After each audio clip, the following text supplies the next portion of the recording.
Hello, I'm Mayor Regina Bailey. Each month we feature a local notable nonprofit. In the following program, City Channel 4 producer Katie Roach will sit down with this month's selection for the Mayor's Monthly Notable Nonprofit.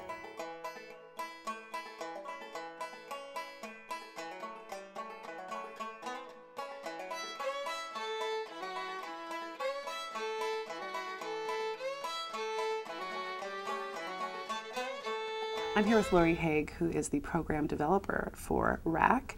Lori, I know that you've been involved with WRAC for many years. The center started in 1971. What can you tell us about the roots of this organization? Yeah, the Women's Center has its roots in the social activism of the late 60s and early 70s, the civil rights movement, the anti-war movement. I mean, this was a very active campus, as some people may remember vividly.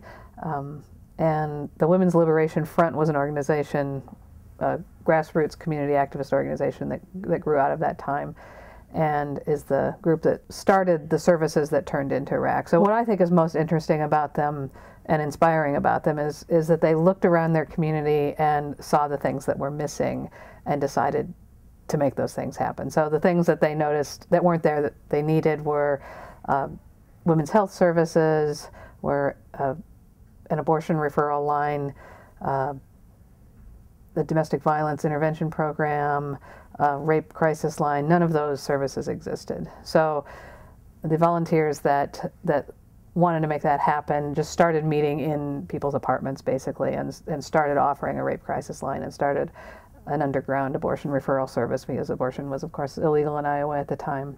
Started domestic violence programs, and eventually became a little more formalized and started using a building on campus that was essentially abandoned. And the university recognized that this was going on and eventually started to fund, gave a small budget to pay a staff member to be in charge of the Women's Center. And over the years, it just grew and grew.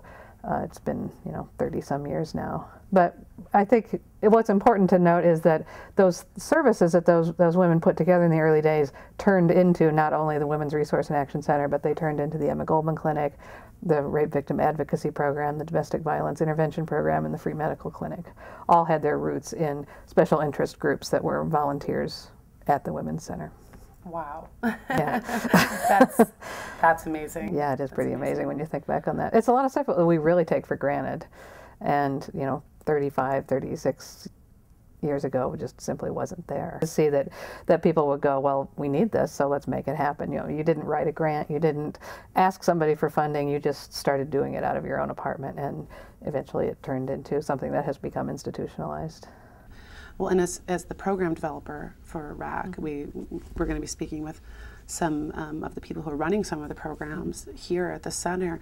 You've, I'm sure, seen the center develop over the years develop programs in response to needs in the community. Can you talk about some of those things? Over the years, we have, as we sort of farmed out some of the activities that I was just talking about, we started focusing on other issues. And one of the things that has been a long-time focus since the early days is anti-racism work and what we now, I guess, think of as cultural diversity work. And we have a really strong commitment to that and have been holding major conferences and workshops since the early 80s about that.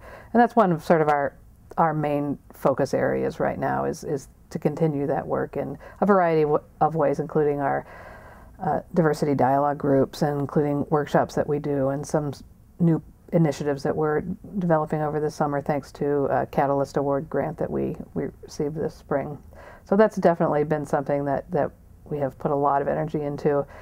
A couple other areas are the anti-violence piece. I mean, the Rape Victim Advocacy Program grew out of here, and so that service is provided by someone else now, but what we have been able to focus on is not the crisis work like they do, but trying to find ways to eradicate violence against women and against men in our community, being proactive about how we can work with men to step up and have a role in that, and to create awareness and education around anti-violence programming. And so that's been a big focus for us for the last couple of years. And the third thing is our new leadership program. And we've done some general programming around leadership issues in a program we called the Social Change Training Program for a number of years. And that now we've gotten it a little more focused with the new leadership, but we still do workshops and other kinds of initiatives to give people the skills to run meetings, to run organizations, to have campaigns, whatever. And that works in conjunction with the new leadership. So the three things that we're really focusing on right now are the diversity work, the anti-violence work, and the leadership work. In addition to that, we do a variety of other things, including our music festival that I know you're familiar with, that happens on an annual basis. Speakers, workshops, anything that comes along. We try to be able to respond to things as they come up. So it may be that something happens in the community and we have a sense, based on phone calls or emails that we get, that people really need to deal with it, that they want a place to talk, and if it feels like we can do something about that, then we'll put out the word and say, you know, we understand people are really upset about this and you want to have a community meeting, come down to RAC at 5 o'clock today. And we've done things like that, and 40 people will show up and we'll have a community conversation about something that may have just happened. So it may be something as quick as that we respond to a community need.